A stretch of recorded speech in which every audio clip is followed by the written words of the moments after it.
There's amazing little miracles happen to me daily. I don't know where the time goes.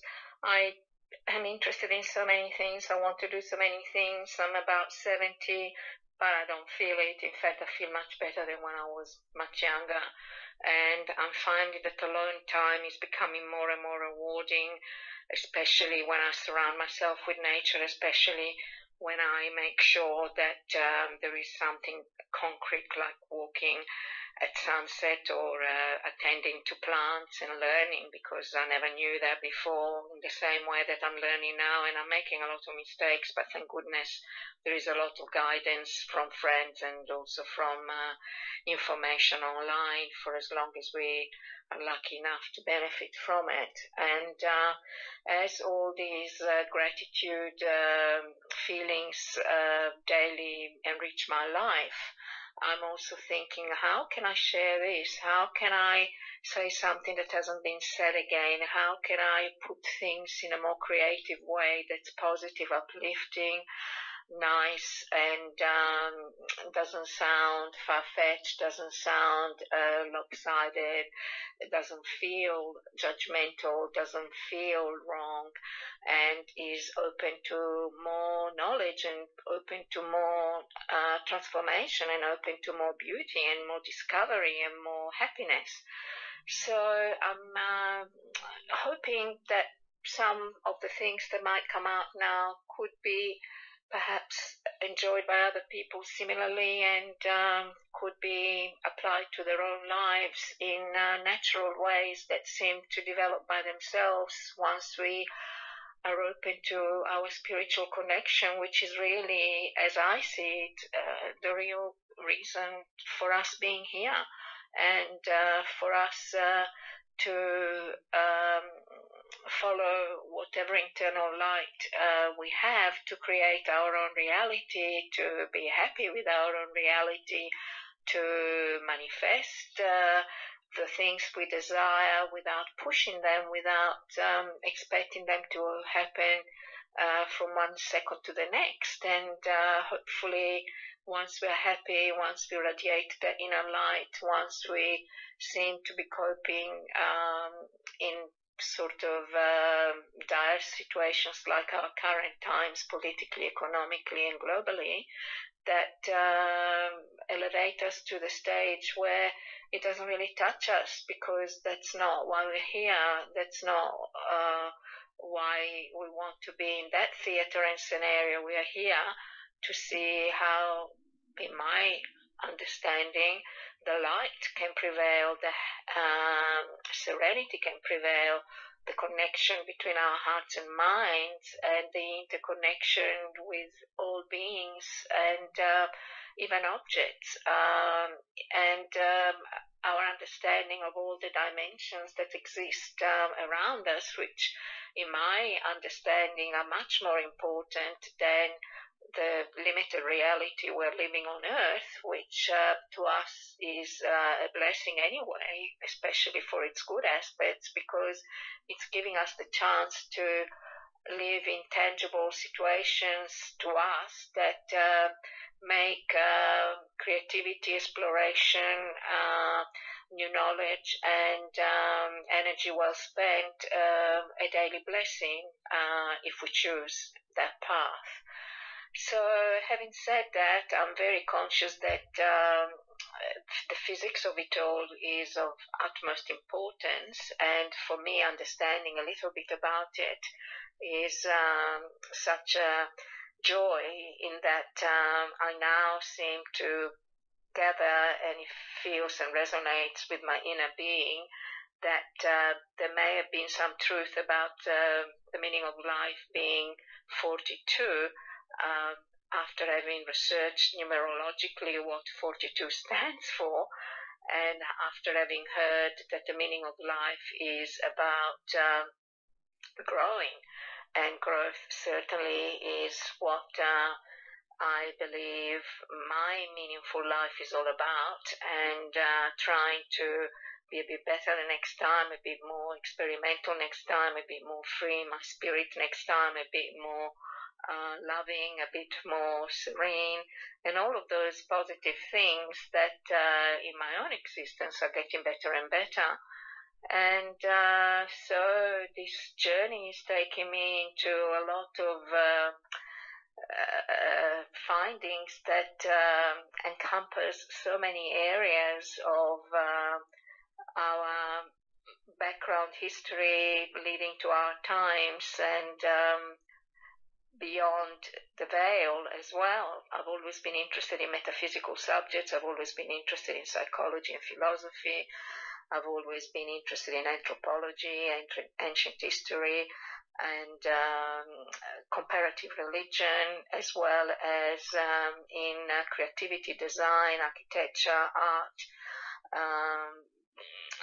digital creative pursuits, sculpting, hobbies that are creative and crafty and the like, not to mention nature, and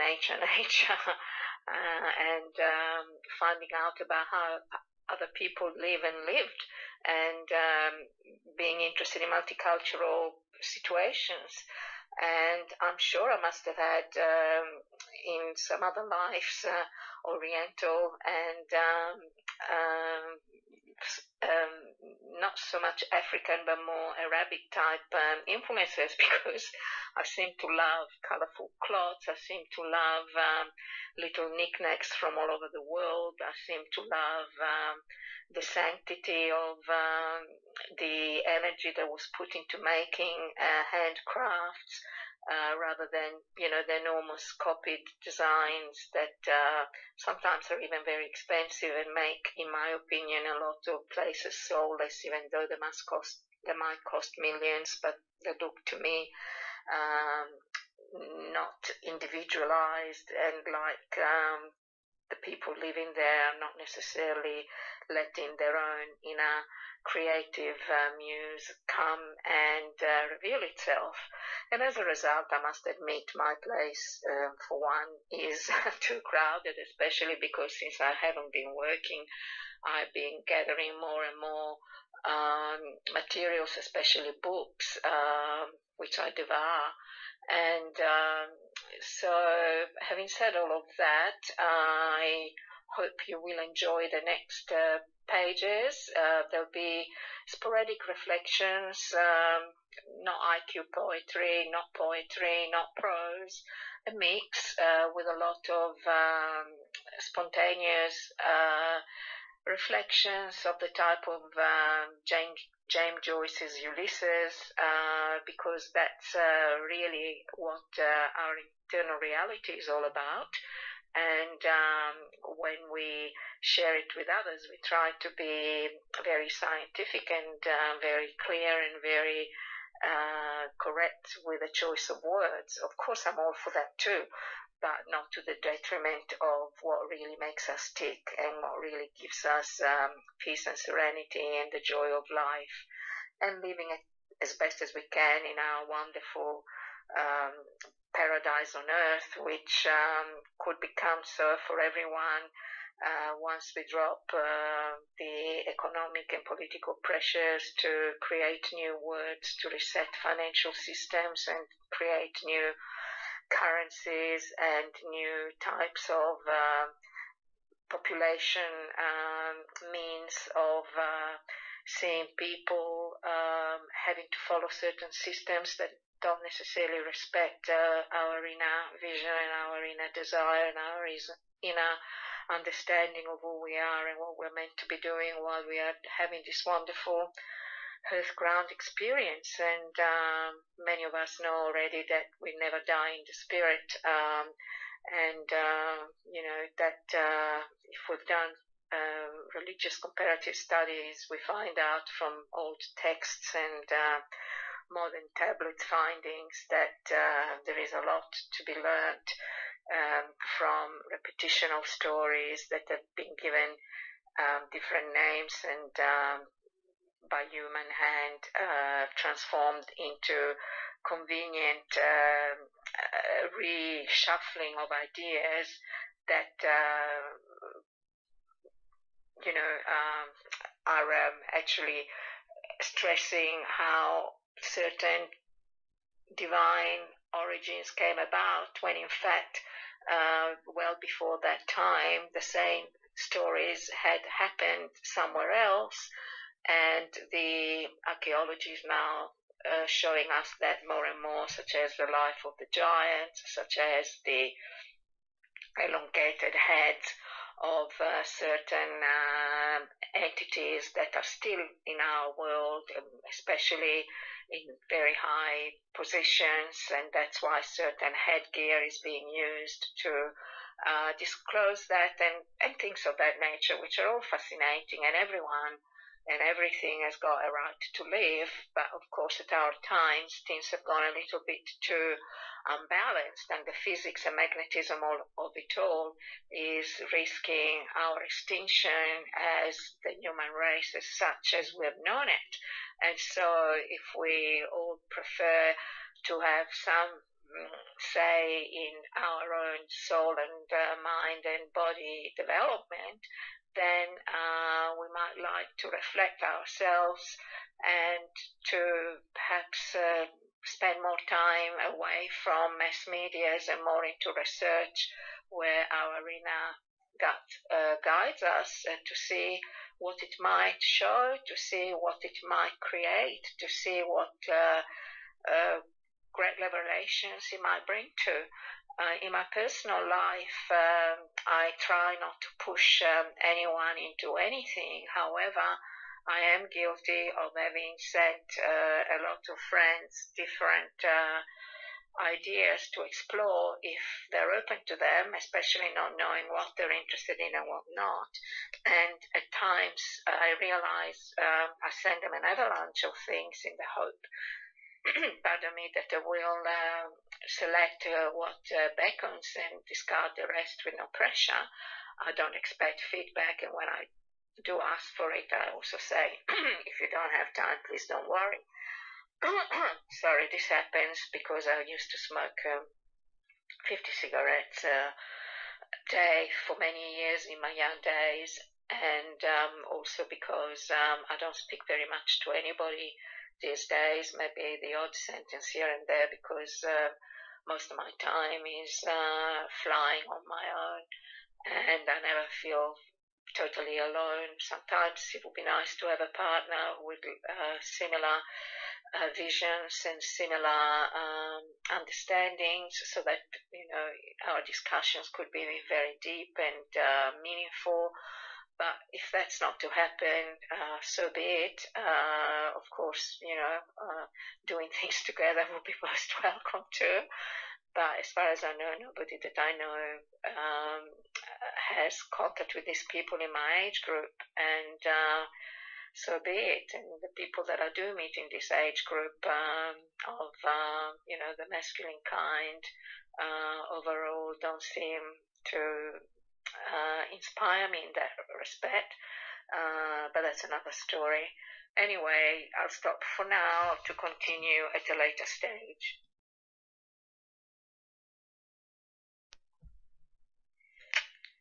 So questions. Are we asking enough questions?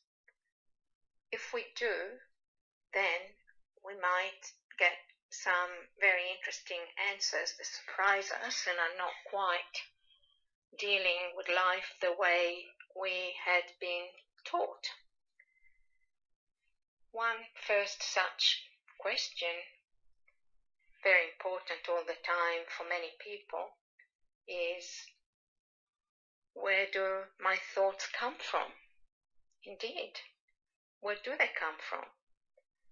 Can you say you fabricated them? Can you say it was the influence of your parents? Can you say it was the influence of your schooling, of society? Or are they only and solely yours? In which case, how do you explain them? How do they arise? How do you know? Very interesting question, because when you do a little bit of research, you may come across information such as that we're not thinking with our brains, but our brains are antennas and are connected to everything around us, picking the information that we need and seek. Of course, there is a lot of backup of our life experiences that indicate what way forward or backwards we might enjoy pursuing. Yet, what came at the very beginning of it all? What came in the womb? What came before that? So you start seeing that one question leads to another, and the questions continue going, they never stop. And that is beautiful. It is beautiful because if we live as we do in a forever transforming universe, then anything that's idle for too long, it's not going to succeed. If we are people who are meant to be active, to keep our bodies in shape, to keep our thoughts in good order, to keep our motivation and heart and mind connection in the right direction as far as morality and those issues are concerned, then we can continue with what we have built up to now. Yet again, everything around us transforms us. The 21st century, especially since 2019, is indicating how easy it is to be confused. One almost doesn't know who to believe, what to trust, what way to go. Yet, if we give in, if we despair, if we are fearful, we block all potentiality, and we cannot really find a solution that's going to go the way that we would like it for a serene and contented life. So what's the answer? Perhaps more questions are in order. Perhaps more investigation and checking out facts and doing a lot of cross-referencing is in order. But it's true that also a lot of people simply don't have the time to do that. By the time they get back home after a hard day's work, they're exhausted, and then there is the family. And if not the family, there are some friends, and if not some friends, the partner, and if not the partner, the pets, or the plants, or whatever. There is always something. And at the end of the day, a lot of people who might love knowledge, who might enjoy finding out things for themselves, simply are unable to find the time that they need to allot to such specific tasks. And that means that they rely, perhaps wrongly, on systems that feed the information that everybody else gets these days. Even globally, the information on the mass media is the same. And is it really what they want? Is it really what they prefer, to be continuously guided by something they assume to be right, yet they have really hardly any scientific true evidence for, because the scientific evidence that's been given so far has tumbled over and over again, and a lot of what we have been told in recent times has been proven wrong and continues being that way. So the answers are multi-layered. It's not that easy. And as the puzzle thickens, and as we are consistently being challenged to keep a firm grip on ourselves, what we're left with is really our own connection to who we are as individuals and collectively. So let's say that we are choosing to have a serene life and to have a life that brings contentment no matter what happens. What's the gain of that? Well, for one, You don't feel trapped in a matrix like many people are doing more and more. 2, you're able to create different situations that are pleasant in your life that you look forward to and enjoy when they happen. 3, you are not impinging on society. You're not giving any worries to people who love you. You are not being a taker, always needing security from the outside. Of course, there have been religions, and there still are, that have done that for people throughout the centuries for as long as we can remember. Yet, there again, with recent archaeological findings and a lot of ancient texts that have been translated, how old is our society really? And why don't we know so many things?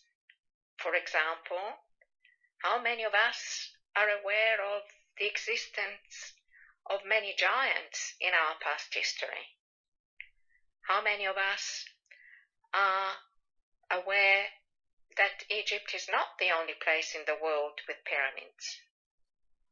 And how many realize that even in the Vatican, astrological symbols and charts abound?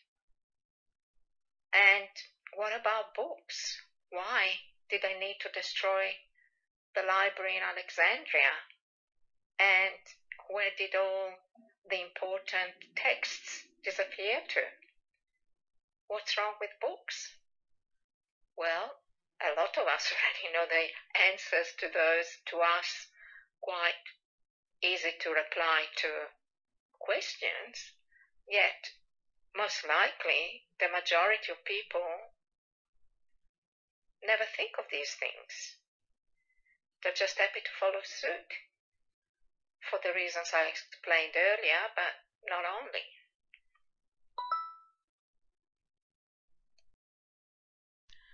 Therefore, as we move into the second quarter of 2022, it is highly important that wherever possible, should we feel for any reason a little down, which is the way we have been programmed, we realize that we're offering no rescue remedy to ourselves, not to the world, because fear and anger and depression can only cause negativity and feed the dark forces that are trapping us, whereas a movement towards the light, inner peace, serenity, and the like elevate our souls and fill us all with meaning, with brightness, with cheer, and give us a hope for the now and the future. We cannot change what happened. We are not sure about the future, yet in the present we can do miracles, and miracles do happen, whether we travel out of our own normal zones or whether we explore things around our immediate living places. Every day has got so many magic surprises. We just need to be aware and conscious and not forget to thank and not forget to be therefore grateful to life for this amazing experience we are having. In part 2, I will start reading a possible explanation of what is happening at our times in the form of a fable type narration, and it will not be finished. It will be just started, and then it's up to you to see what you want to do with all you've been hearing, and hopefully you've also been enjoying the shots of nature with the clouds and the sunsets. Namaste. Thank you so much for listening, and all the best.